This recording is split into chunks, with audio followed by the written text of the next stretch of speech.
Hi there, so I wanted to make some Nanaimo bars for you today. As a few of you have guessed, listening to my voice, my accent is Canadian. It does have a few other countries mixed in there as I've traveled all over the world, but I am Canadian, and Nanaimo bars are a Canadian treat. They are named after a place called Nanaimo, British Columbia, and these have been a favorite. Most Canadians have tried Nanaimo bars at some point in their life. They're very, very easy to make. They're a no-bake bar or slice, whatever you want to call them. So very simple to make. You do need to heat some stuff on the stove, but other than that, it's very simple. You just need to wait for things to set in the fridge. So other than that, it's very, very easy. So I have a tin here. Now, most recipes that I've seen for Nanaimo bars recommend an 8-inch square or 9-inch square pan. I happen to have a slightly different shaped pan that I like to use. It's a 20 centimeter by 30 centimeter pan, so that's about 8 inches by 12 inches. So that's the size of pan that I like to use. That makes them a little bit thinner. Obviously, whatever size pan you use, it'll change the thickness. So if you do an 8-inch square, then they'll be slightly thicker. And if you do 9-inch, they'll be slightly thinner. But that's what I like to do.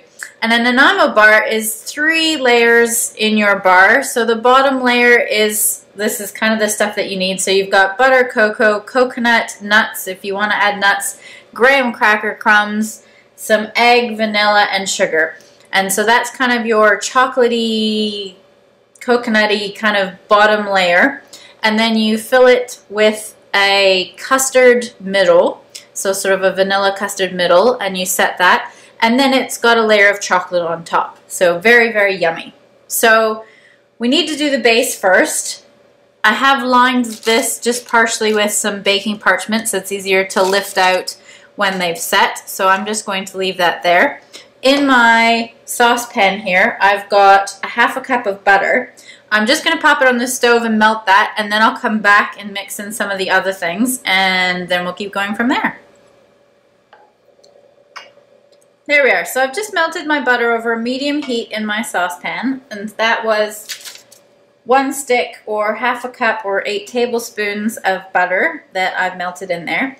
And to that, I'm going to add a 1/4 cup of white sugar, and I'm going to add 4 tablespoons of cocoa powder. And I'm just going to mix that in. So the butter and the pan are still kind of warm, so that kind of helps dissolve a bit of the sugar. And you can do this in a slightly smaller pan if you want to.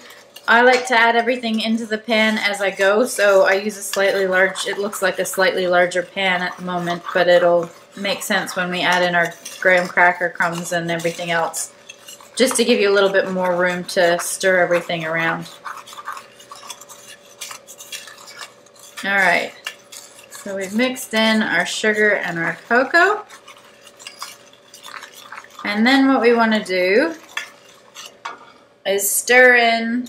I've got 1 egg, lightly beaten, and I'm just going to carefully pour that in and mix it all in.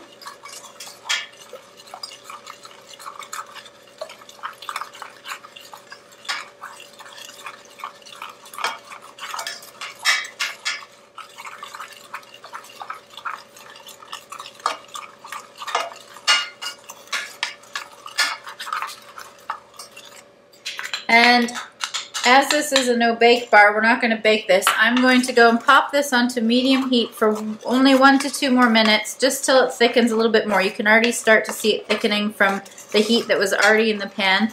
I just want to make sure that the egg part is cooked. So another minute or 2, and I'll be right back. Alright, so you can see that it's thickened up. Kind of looks like it lumps together a little bit, but that's alright. You definitely want to make sure your egg is cooked. So to that, I'm going to add 1 teaspoon of vanilla, and I happen to have vanilla bean paste, so I'm going to use that. So we'll pop that in and get all of that out, all the nice seeds. There we go. Mix that in. And then I'm going to add the remainder of my ingredients. So I've got 1 3/4 cups of crushed graham crackers or graham cracker crumbs. I've got 1 cup of sweetened flaked coconut. You can use shredded coconut, that's fine. And I've got half a cup of chopped nuts. Now you don't need those are optional. I'm using pecans. You can use whatever you like, almonds, walnuts, mixture of those. I'm just happen to have some pecans, so I'm going to use those. And I'm just going to mix everything in so it's all coated in the chocolate, butter, sugar, egg mixture that we had.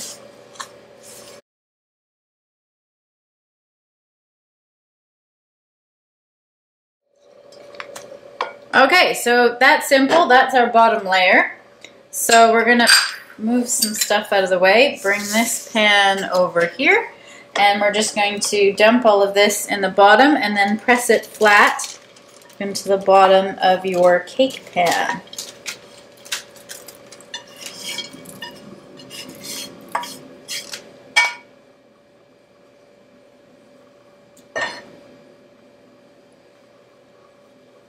Go. So we'll just spread that out.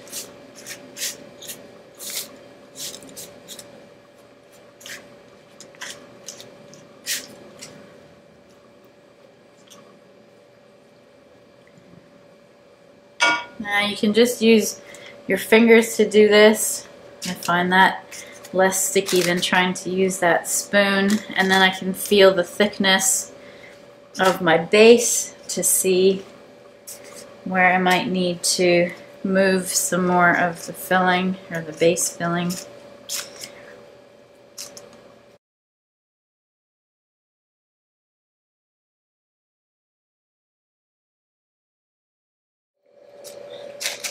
And this is the base of your bar, so you do want to make sure that it's all in there nice and flat and tightly packed so that when you cut these they don't crumble or fall apart. And as it's a no-bake bar, you're not going to be baking it or anything, so you definitely, this is it. So this is how it's going to firm up when you pop it into the fridge. There we go. So that is your base finish. So very simple and easy first step. So I'm going to pop that into the fridge for about an hour to chill and firm up and set. And then I will come back and make the middle bit, so the custard filling. So for the custard filling, we're going to be using butter, milk or cream, custard powder, and confectioner or icing sugar. So those are the ingredients for the middle layer, which again is very easy. So I'll be back when this is set. Alright, so my base has been chilling just there for an hour, so it's nice and firm now and set. So we can go ahead and make the middle layer, which is our custard layer. So I'm using my mixer. If you don't have a mixer, just a hand mixer works really well, but I don't have my hand mixer, so I'm going to use my regular mixer. So in the bowl, I've got 1/3 cup butter, and that's softened, so not straight out of the fridge. And to that, I'm going to add 2 tablespoons of custard powder. Now I'm just using a Bird's custard powder. If you don't have custard powder or can't find any, because I was having trouble finding this stuff, you can go ahead and use the vanilla Jello powder. So if you're going to make Jello, just use that powder instead. It's not quite the same, but it will do the trick for sure. So if you can find custard powder, go with that, but if not, don't worry about it. So I'm just going to blend that together quickly.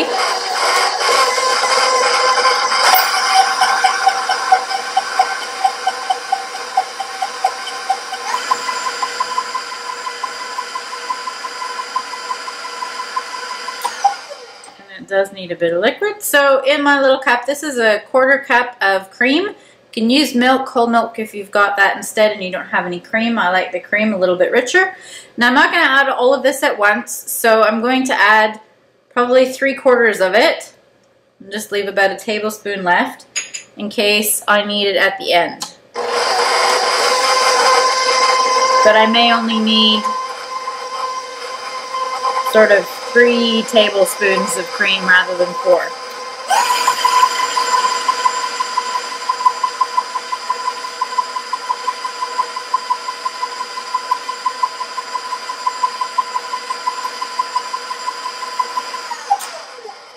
Alright, and then to that I need to add 2 cups of confectioner or icing sugar. So I'm just going to dump all of that straight in there.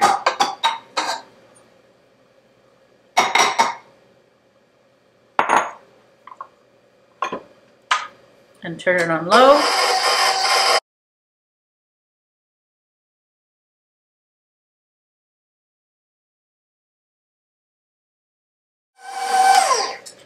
Okay, I'm just going to give it a quick scrape. Now, as you could probably see watching that, it doesn't look like it's going to come together. It looks like it needs a lot more liquid, but you don't want this too liquidy. It does need to set in the pan, but you want to make sure that you can still sort of, it's, yeah, not liquidy, because obviously when you cut your squares up, you don't want the filling to run out. But saying that, I am going to add my last tablespoon of cream, because I do want it to be a slightly thinner consistency than that.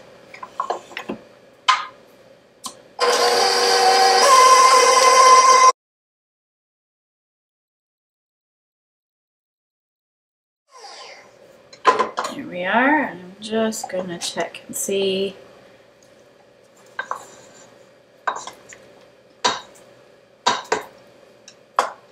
Okay, that is still actually a little thick for my liking. Now, as I said, I want to be able to have a nice thick layer, but I don't want it to, I want to be able to spread it on the top of my base. So I'm going to add a fraction more, another teaspoon of cream,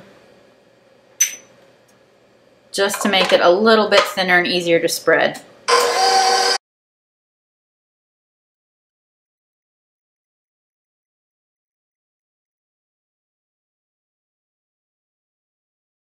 Okay, so I'm happy with that now. I can spread that around, so we'll just move that out of the way and bring our tray back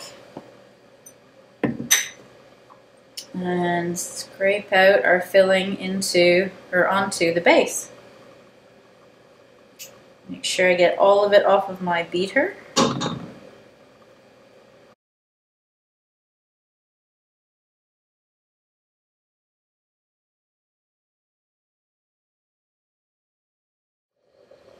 There we go, and then you're just going to spread this around, and I think I might grab a little offset spatula to do that, just because I have one.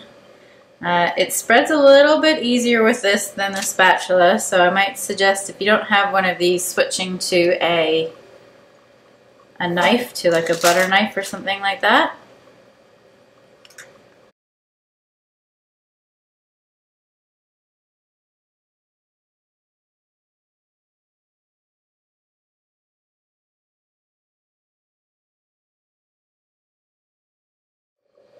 There we go. So that, oops, sorry, there we go. So that is our second layer, middle layer of our custard filling.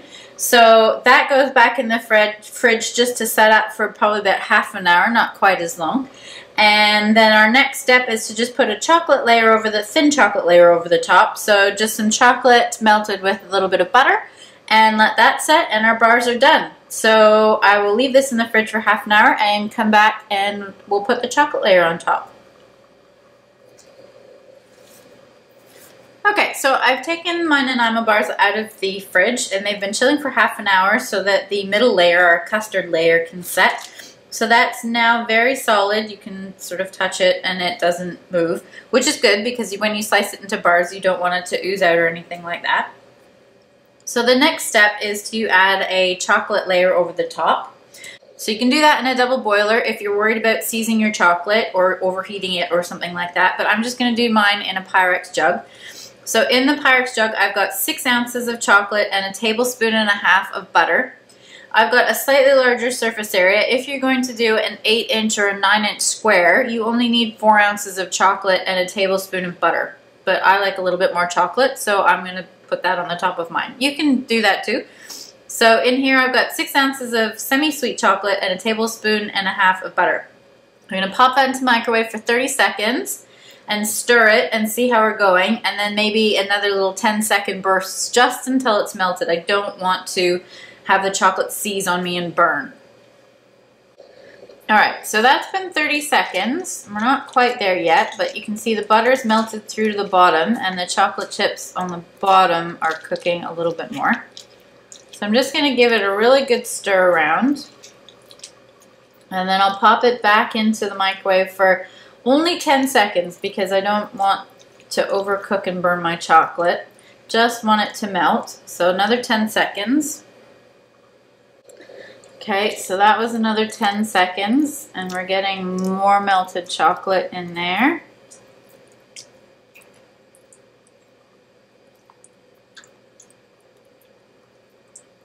Again, I'm going to keep stirring it to make sure that it's all evenly heated and the heat distributes itself evenly through my chocolate before I put it back in for another 10 seconds. Alright, 10 more seconds and that should be done. Alright, that was another 10, and as you can see, this has become nice and soft and smooth.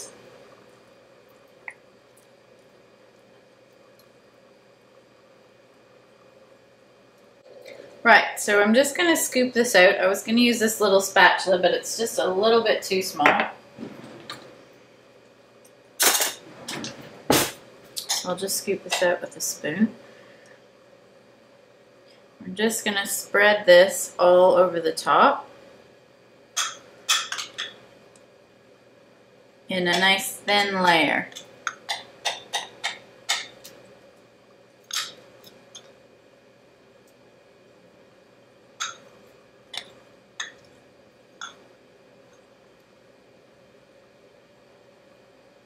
And again, I'm just going to grab my little offset spatula because I find that very easy to use when I am smoothing things out.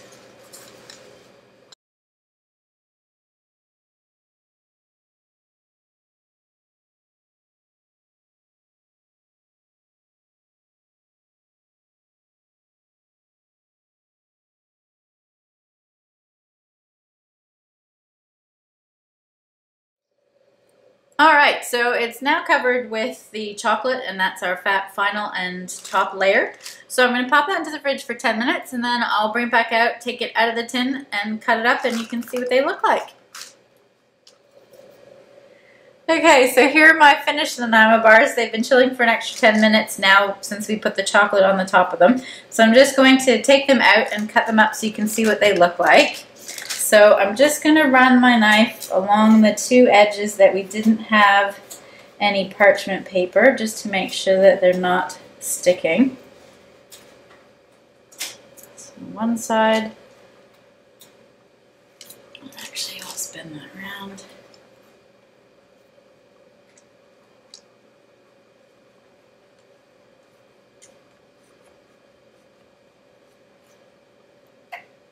Okay, so these should just lift out, if this is alright. Yay! Perfect. So, there is your lovely slab of Nanaimo bars. And if I tip it just slightly, there we go. Before I cut out, you can see all the lovely layers. So we've got our nice chocolatey base with our nuts and coconut. This is our custardy base. And then the little thin layer of chocolate on the top. So you can go ahead and cut these up whatever size you wish. I am just going to eyeball it from this size so I can cut up a little one like this and pick it up and show you. There we go. So you just pick that up, and there's a closer view. So those are your lovely layers that you get inside. It cuts up beautifully, and so you can just have a stack of these all over your on your plate for everybody to have one. So there you go. Thank you so much for watching. These are my lovely Canadian treat Nanaimo bars. Please try them, and please let me know how you go with them. If you enjoyed my video, please give me a thumbs up. I'll post the recipe below, and if you've got any questions or comments, post those below. And please subscribe to see what else I'm up to. Thanks again.